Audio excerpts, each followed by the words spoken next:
This is going to be a difficult video to make.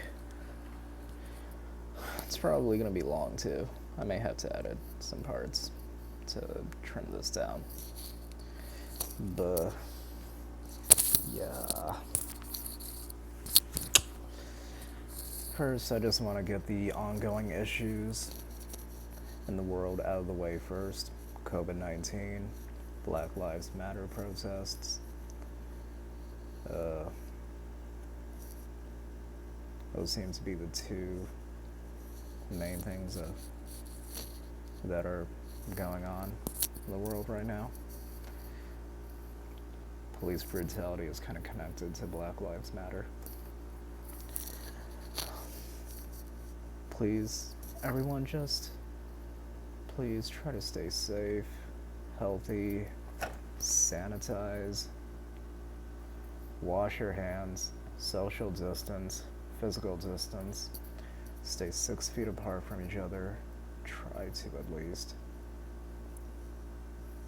The world already has lost 500,000 people so far to COVID-19. 120,000 of those people are in the United States of America alone. That number could have been a lot less had people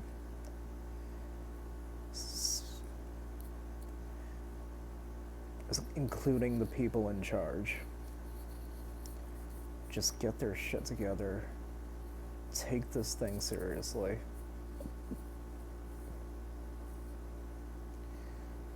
But unfortunately, it's too late for a lot of people.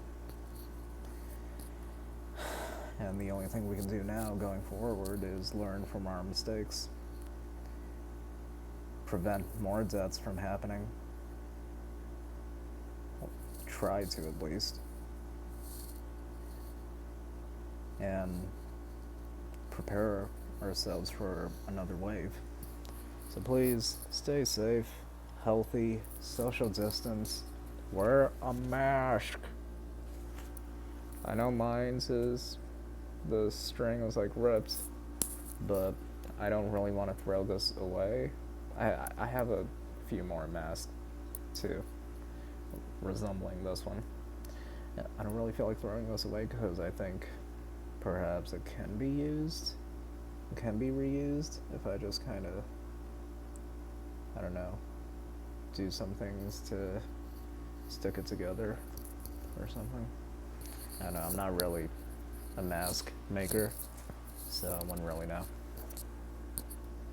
But please, everyone, stay safe, healthy, get tested if you can, and please just be kind to one another too. We don't need racism at all. Even if COVID-19 wasn't a thing, racism shouldn't be a thing in general. We're all human. We're all breathing the same air. We all want to be successful. But please, just be considerate of one another. Be more understanding. It doesn't matter what race, ethnicity, the color of your skin color, the color of your skin, your sexual orientation, your gender. None of that matters. What's in here matters. And that too. Your brain and your heart. Mind and your heart. So please, everyone, just be considerate. Alright? Alright. So, with all that being said, now for the topic that I'm going to be talking about the most in this video. Unbeknownst to me to how long this video may be. The Undertaker apparently retiring.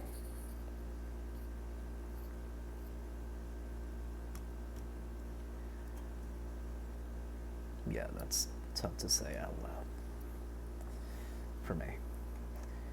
And for those of you that have followed my channel, for which I ask, how how are you even still here? My gosh, why are you even still subscribed to me? I don't even make videos anymore. The only reason why I'm making this is because I feel like I needed to sort of express my thoughts about this, and I kind of feel remiss if I hadn't. With everything going on in the world right now, the Undertaker retiring being one of them, I felt the need to voice my thoughts, to document my thoughts. Document these events, as Broken Matt Hardy, currently in AEW, would say. But yeah, I had to, especially since it's about the Undertaker.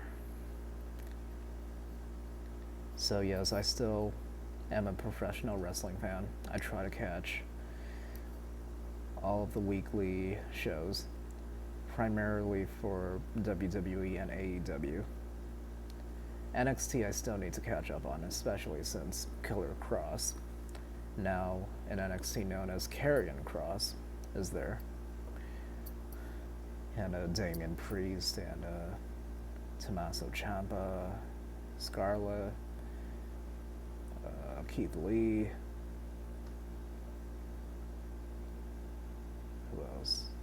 Drake Maverick. Since they're basically a pretty hot commodity right now in NXT. And Triple H is behind it too. So, yeah.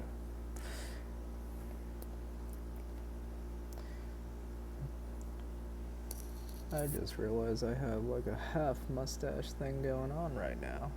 One side has more hair than the other. I'm probably gonna have to change that, because that looks hella weird. But yes, about the Undertaker. So, when's the last time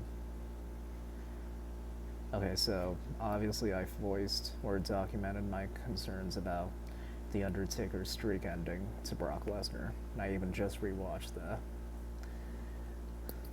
And I was able to sit through all of it. All 14 minutes and 15 seconds of it. My cringy self. Which isn't really as cringy as I thought it would be, but still kind of cringy. I still feel skeptical about the streak ending, especially to Brock Lesnar. But I still very much admire The Undertaker and the man behind the character of The Undertaker, William Calaway. So in 2015, I think the last time I talked about The Undertaker on the channel was of his WrestleMania 31 victory over Bray Wyatt.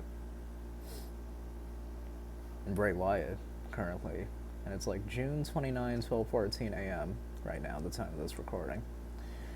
He's also a pretty hot commodity right now.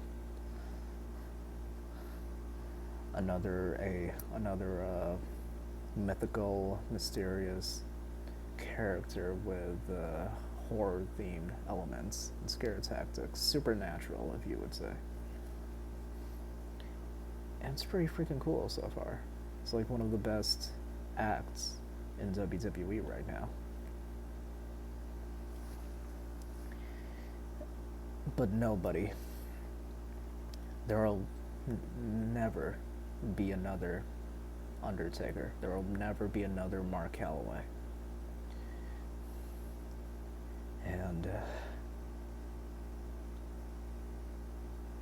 And obviously, The Undertaker reignited his feud with Brock Lesnar, attacking him at Battleground 2015 during Brock Lesnar's match with Seth Rollins for the WWE Championship. Yep. Costing him the match and the title. They had a awesome brawl the Monday Night Raw after. And then they had a match at SummerSlam 2015, which was a lot better than their WrestleMania 30 2014 match, in my opinion. It had a controversial ending. However, The Undertaker still won. And then they had a match in Hell in a Cell 2015, inside Hell in a Cell. And Brock Lesnar won. I don't really remember much of that match except for the fact that both men were bleeding, I think, and they removed like the matting part of the ring, I think, exposed the wooden part, and Brock Lesnar won that match. I still prefer their 2002 No Mercy Hell in a Cell match over the Hell in a Cell 2015 match. Even if I did rewatch it another time, I would still say that No Mercy match is really awesome. My gosh, Undertaker bled so much too. I'm not just saying that just because of blood. I'm saying the feud at the time was pretty awesome as well. And both men were pretty much in their prime. And then Undertaker had had a little reignited feud with Bray Wyatt and the Wyatt family. And then in 2016, Undertaker had a match with Shane McMahon at WrestleMania 32, 2016, inside Hell in a Cell, where The Undertaker still won that match. And that was like his only match of 2016, I think. He made an appearance on SmackDown, the SmackDown before Survivor Series 2016, telling everyone on Team SmackDown that they had better beat Raw, and that WrestleMania would no longer define his legacy. And then in 2017, he entered the Royal Rumble and basically started a feud with Roman Reigns up until WrestleMania 33, 2017, where Roman Reigns defeated The Undertaker in the main event in a good but okay but still disappointing and kind of hard to watch match. But still, it left me crying at the end, seeing The Undertaker lose again at WrestleMania. And the post-match segment with him leaving his gloves, his leather jacket, his hat in the middle of the ring, kissing Michelle McCool, his wife, at ringside, or not ringside, but the front row, breaking character, and he was on the ramp. He was looking back, as he usually does, and then he threw his fist up, and he was just slowly being levitated down, or being brought down to the bottom of the ramp as we heard the gongs. Kind of like how Terminator 2, how the T-800 was slowly being brought down in the lava thing, and giving the thumbs up. And then in 2018, there was a little feud with John Cena, trying to get The Undertaker back to WrestleMania, back to wrestling him at WrestleMania. And Undertaker beat John Cena in less than 3 minutes. Squashed John Cena, essentially. And a friend of mine was pissed because his favorite wrestler is John Cena. And obviously my favorite wrestler is The Undertaker. And seeing that, oh my gosh, that was amazing. later that year, Undertaker would have more matches and make more appearances. And even reignited a feud with Triple H and Shawn Michaels, which led to a very disappointing tag team match between the Brothers of Destruction and D-Generation X. And come on, think about it. That match marked Shawn Michaels' in-ring return. And I remember just not really even being hyped. Like,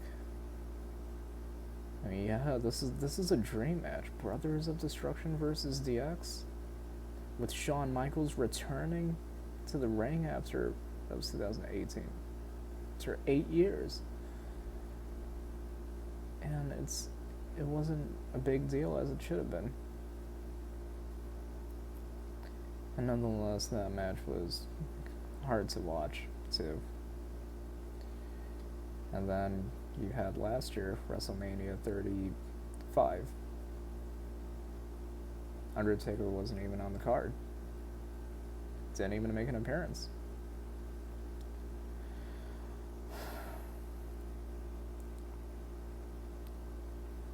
He only made an appearance the Raw after WrestleMania, attacking Elias.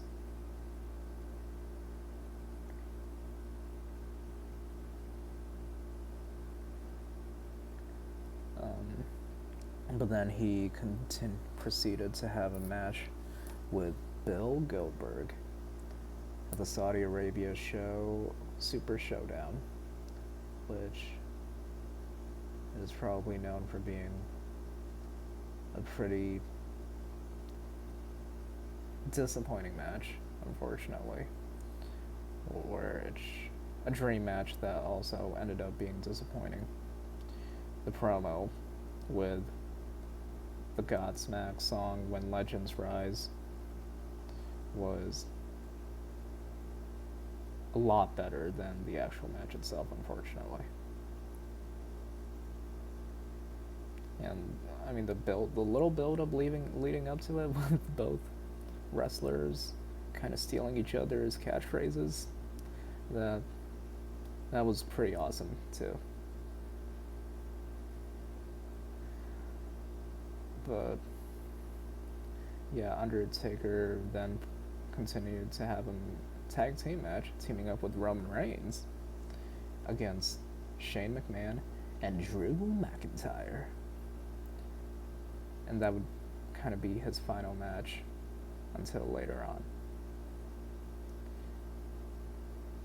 And then later that year, there was the Stone Cold podcast that featured The Undertaker. My gosh, this video is already 18 minutes, 21 seconds. The Undertaker, out of character in the podcast, just shooting the shit and just having a regular in-person conversation with Stone Cold. That's when we pretty much knew the end was nearing. If you couldn't tell from Undertaker being on social media now with Instagram and Twitter.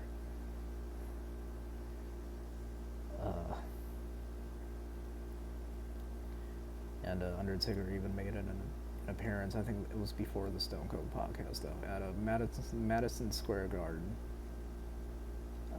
It was on a SmackDown, where he basically said, "This is my home, but I don't know how often I get to keep coming back home."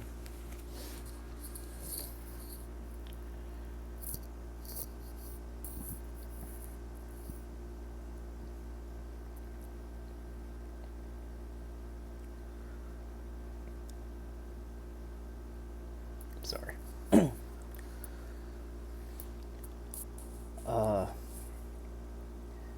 And then earlier this year, WrestleMania 36 was coming up. And there were rumors about Undertaker potentially wrestling AJ Styles, who is like my current favorite wrestler that's full time, that's pretty active on the main roster right now. And I've been a fan of AJ Styles from TNA.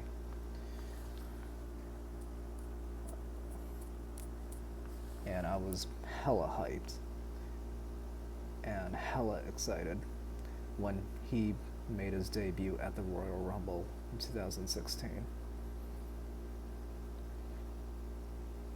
And ever since he debuted, he has been phenomenal in his WWE run so far. He's had a couple feuds that haven't really been as good as they should have been, and some matches that just weren't really that memorable to me. But other than that, he's had a pretty good run in WWE.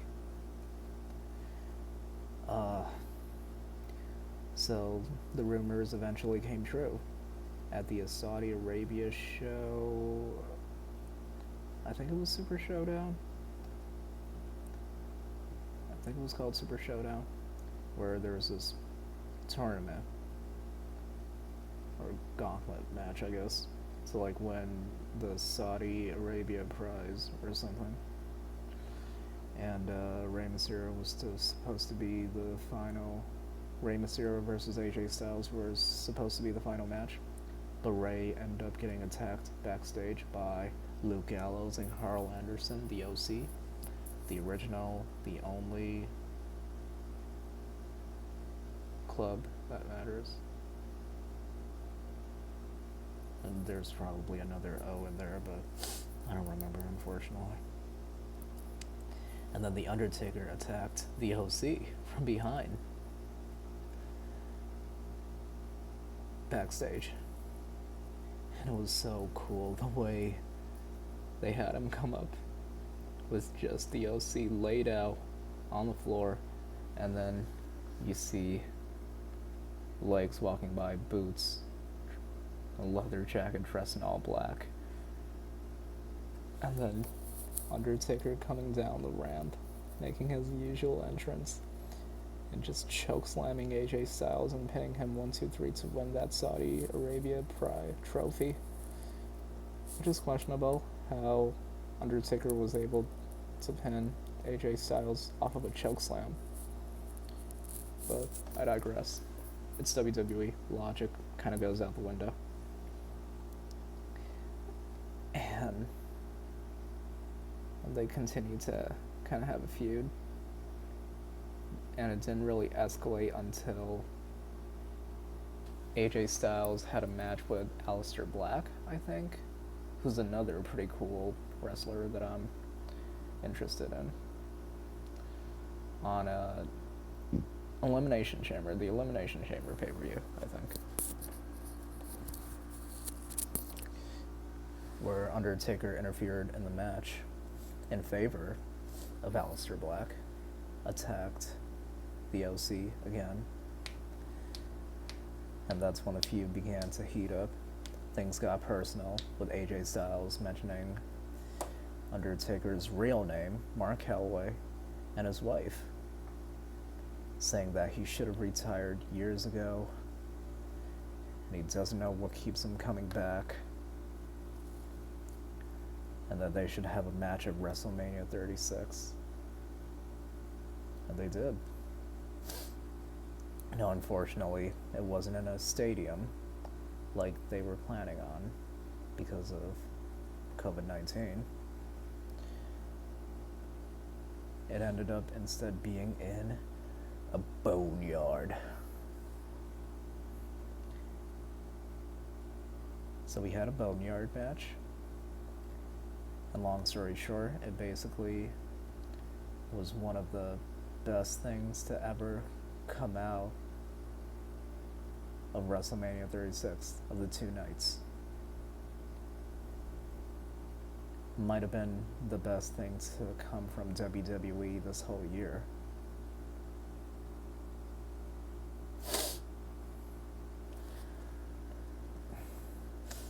It was amazing. It was I don't even know if you could really call it a match, though. It was more like a little cinematic short film. I mean, there weren't really any rules or anything. It was kind of like a buried alive match, but again, with a more cinematic narrative, and it was just absolutely amazing. I forgot to mention the Undertaker was slowly going back to his American Badass days, but still kind of keeping the dead man horror theme supernatural persona, which is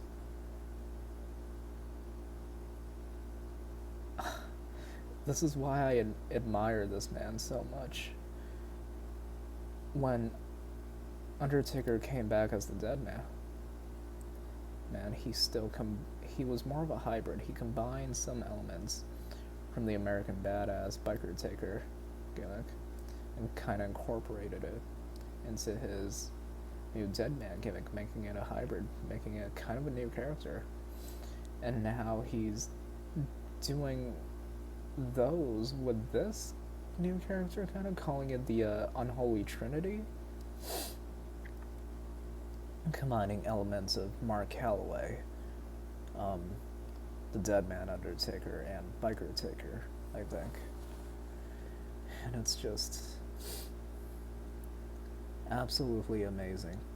I honestly don't know how well it would have turned out if they had performed just a normal wrestling match in a stadium with over 80,000 people. But I think we got something that could have been better than that. And let's face it, with Undertaker's current condition, it's unknown how well of a match the two could put on.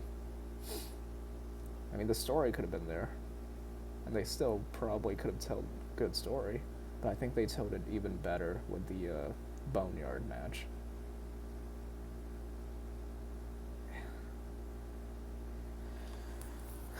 And then we find out Undertaker, there's going to be this documentary of The Undertaker called The Last Ride with 5 chapters, 5 episodes being made. Basically documenting the last 3 years of The Undertaker's life.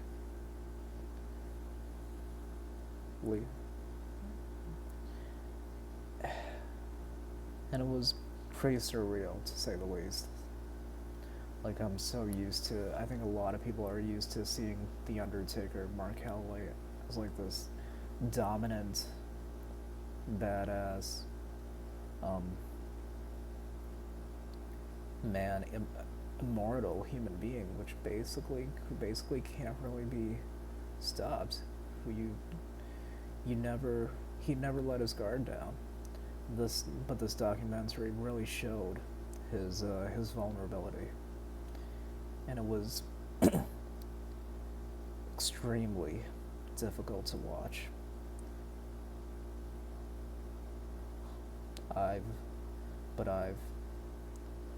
Over the years, I've slowly been accepting his eventual retirement.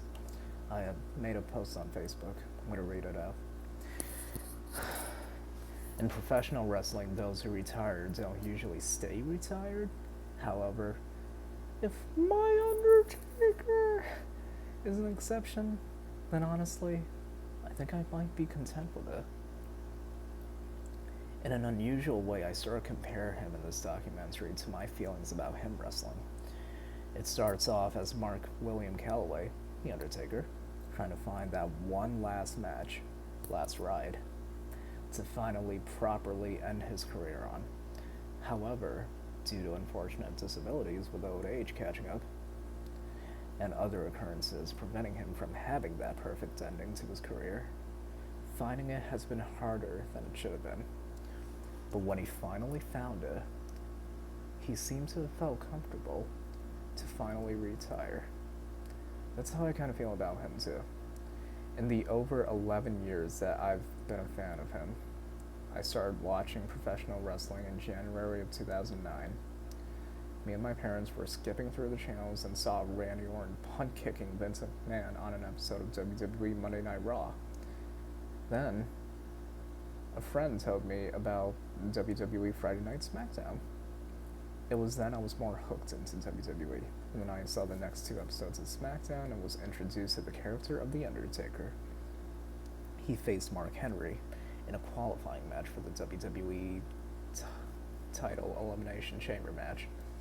I was immediately hooked on the character because perhaps it was the aura he had and still possesses, or his mystique in that there was a darkness / supernatural / dark fantasy element from him that I loved in characters.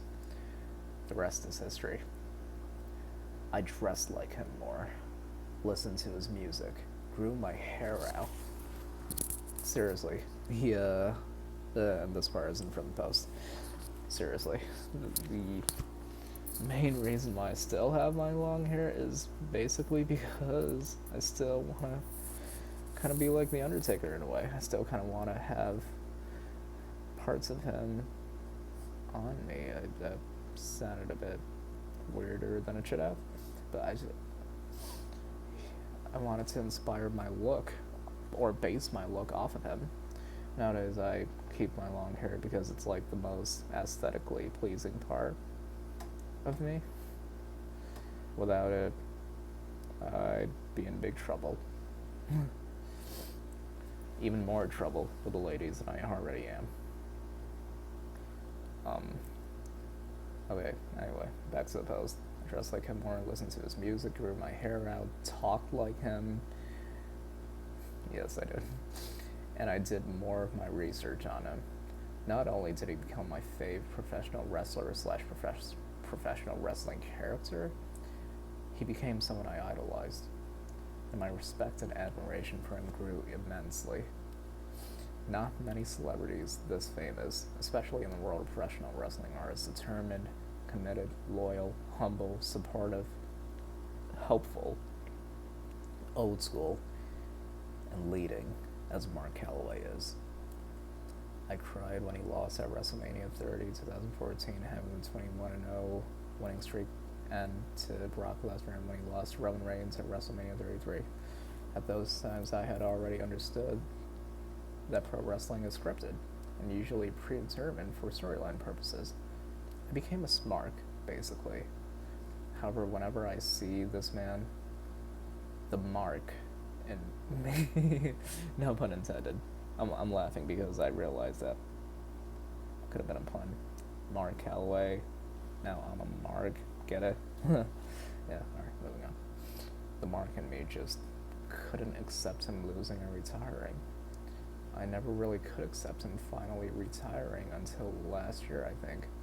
And as Mark Calaway was making more public appearances as himself and not in character, I guess it was getting steadily easier for me to accept his retirement.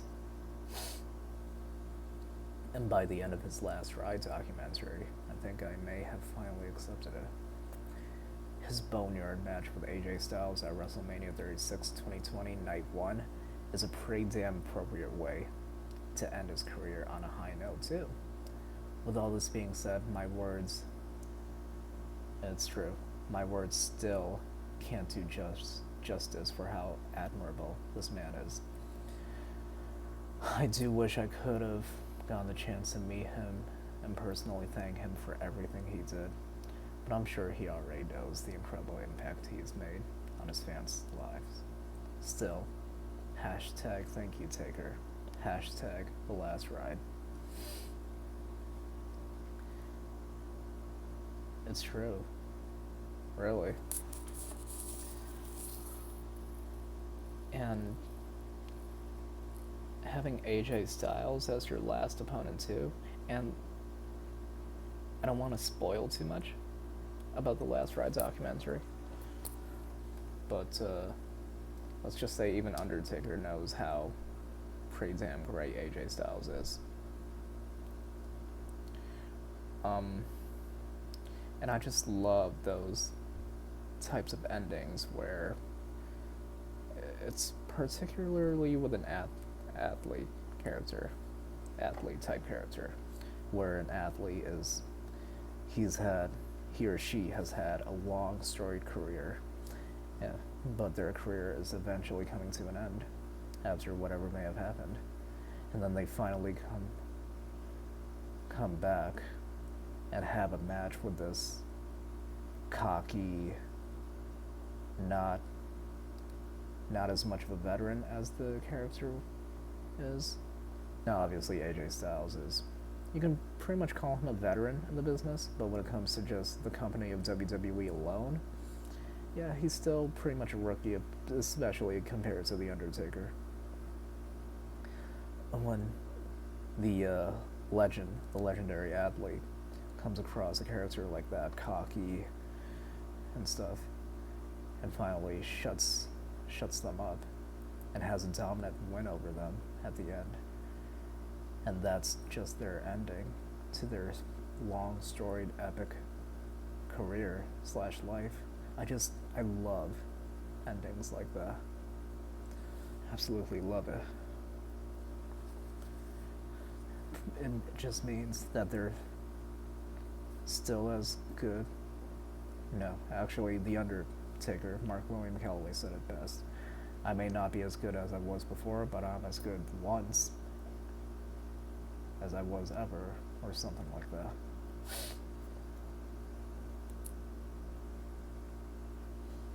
And I still couldn't really believe he was actually retiring. I thought I accepted it, but it was still getting really difficult to process until I saw SmackDown Friday night. And I was unaware that they were going to do a tribute show to him. I barely even know what WWE even has planned anymore. I'm just really busy nowadays with work and everything else going on in my life. I'm not really on the internet that much anymore, so I'm not really sure of much that's going on. So it caught me by surprise when I saw them making tributes to The Undertaker. And that tribute video to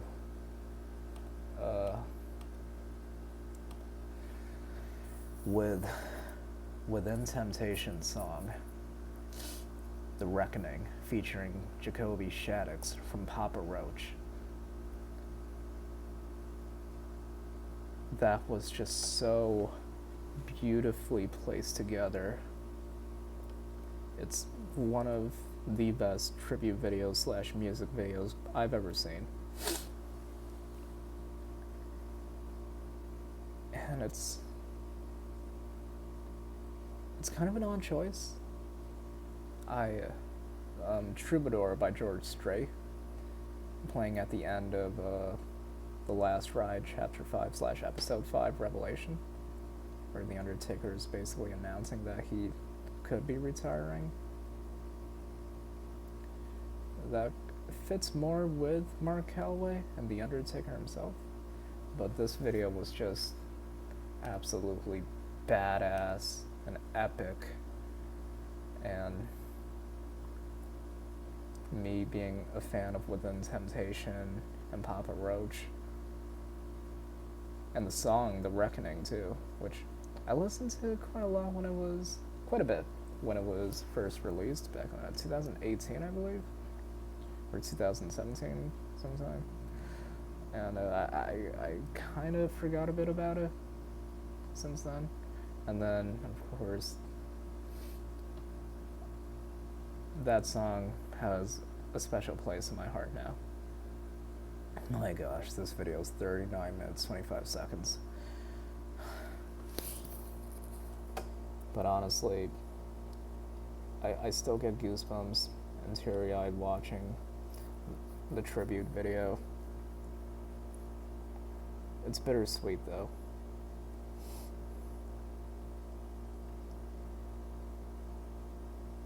William Calaway, The Undertaker, deserves absolutely nothing less. really, we can't thank this legendary man enough for the 30 years of service, entertainment, commitment, dedication, and loyalty he's given us fans. I love this guy. I really do. And a video this long, people are already going to get bored watching this. There's way more other videos that are more entertaining than this one. But I do thank you if you stuck around for all 40 minutes of this. I just want to get my thoughts out there. The Undertaker, I don't know what my life would be like had I not been introduced to this man.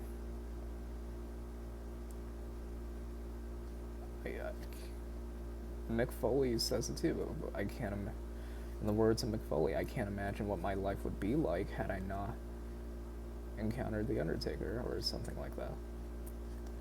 I mean, look at all my physical collections of wrestling discs. It's still the same as the video I made reacting to the Undertaker's loss to Brock Lesnar at WrestleMania 30. I still feel the same way. Obviously, this is my favorite one.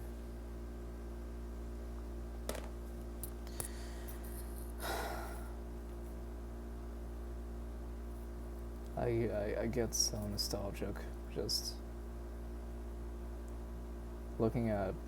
thinking back. I remember staying up so late just on YouTube watching matches of The Undertaker in WWE, and just how happy I was getting to learn more of this man.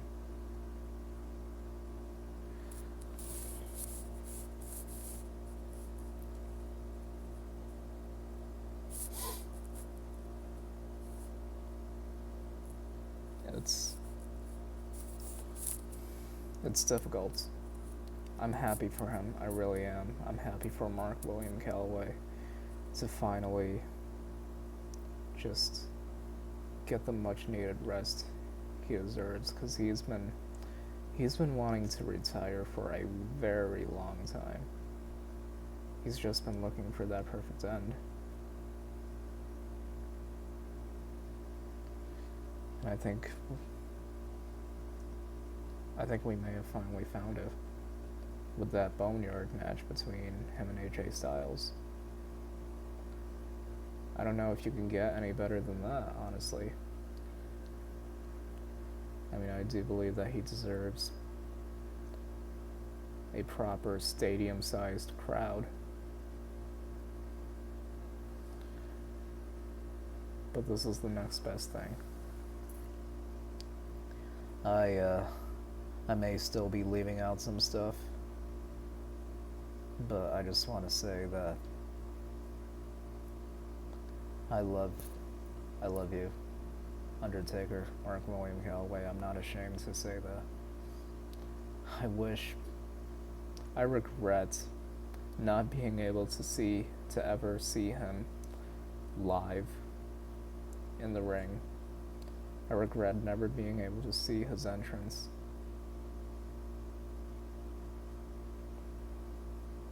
And I don't even know if I'll ever get to meet him in person.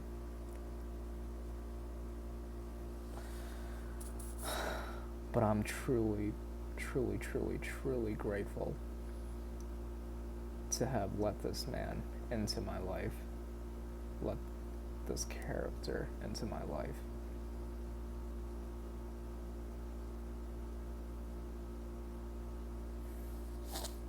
And make me into what I am now.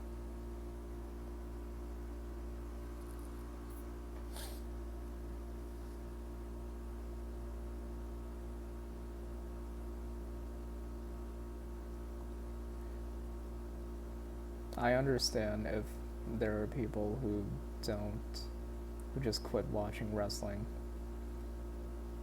after hearing the fact that The Undertaker has retired or their childhood has been ruined.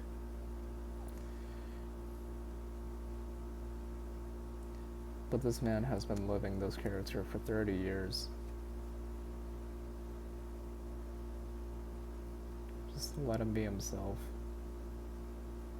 for the rest of the time he still has left, and he's 55 years old.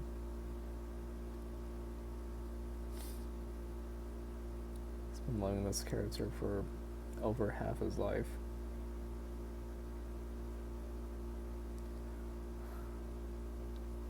What more is there to say?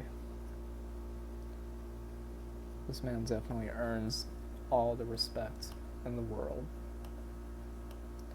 by the WWE Universe, by every one of his peers.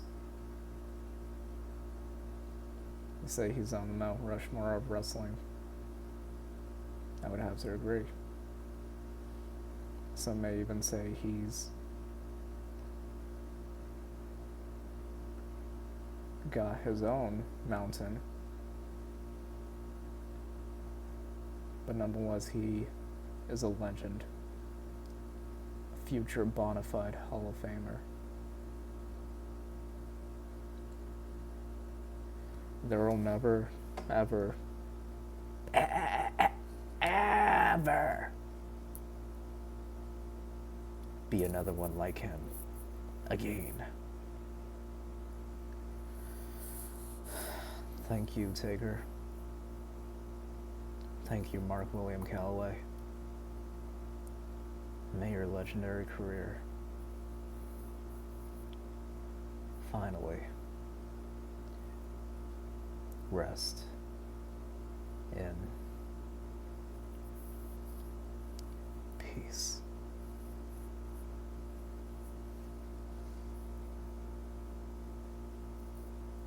Thank you so much.